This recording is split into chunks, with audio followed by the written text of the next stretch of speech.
So we're gonna jump right in, but make sure you check out the description box for more information and my blog for the exact measurements. So for the ingredients, you're gonna need breadcrumbs, some salt and pepper, some flour, a roll. Now you want this to be dry, so you can leave it out for a few hours or even a couple days if you have the time, but you want this to be pretty much stale and dry. Then a pound of beef, ground beef, and a pound of ground pork, some whole milk, an egg, 3 cloves of garlic, a large yellow onion, and here we go. So you're gonna break up your bread into a bowl, pour the milk over it, and then you can kind of press it down and then you just leave it. We're gonna move on to the actual meatballs. You're gonna mix in your ground beef and your ground pork into a bowl. You're gonna add your egg, the whole egg, white and yolk. Then go ahead and cut up the entire white onion, put it into your bowl. Then finely mince your garlic.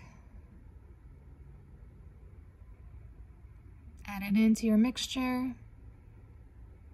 Add salt and pepper to taste. I think we added about, I want to say, a teaspoon of each, maybe a little more.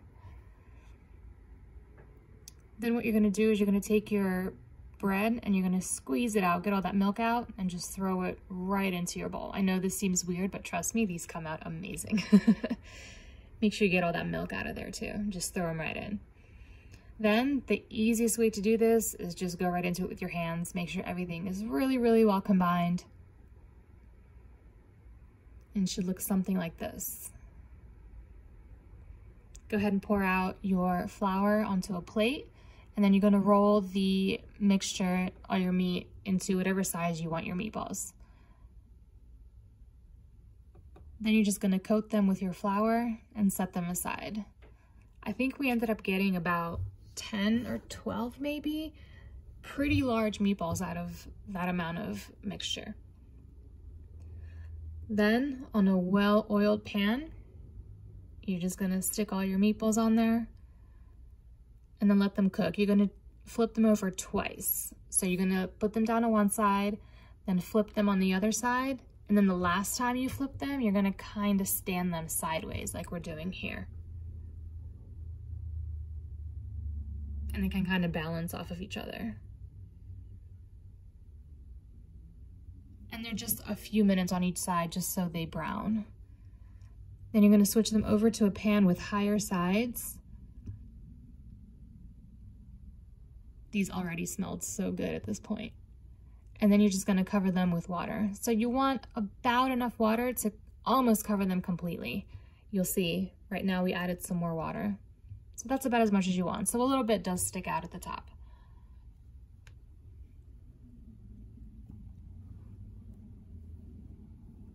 Then you're gonna add some chopped up dill, cover it, and let them simmer.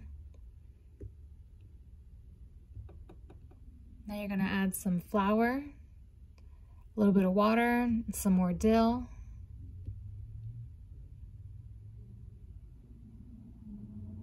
Mix it up and then add that right into your meatballs. And then stir it together. And no, she's not scratching the pot. That fork is not touching the bottom, don't worry. That's it, guys. You're gonna cover it, let it simmer for about 50 minutes.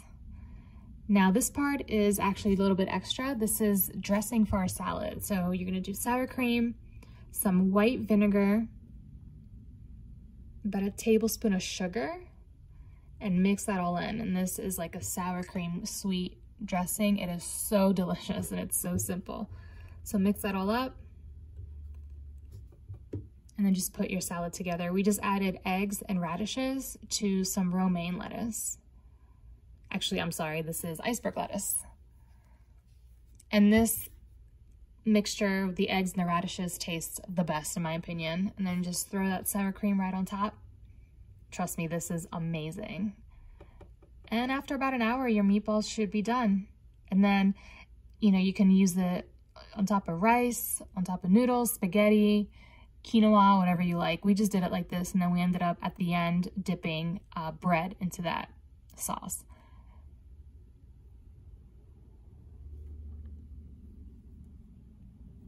And then you can always freeze these as well. We froze them and then used them the next day. So there you go, guys. I hope you really enjoyed this. Thank you so much to my mom for helping out with this video. I'll see you guys in the next one.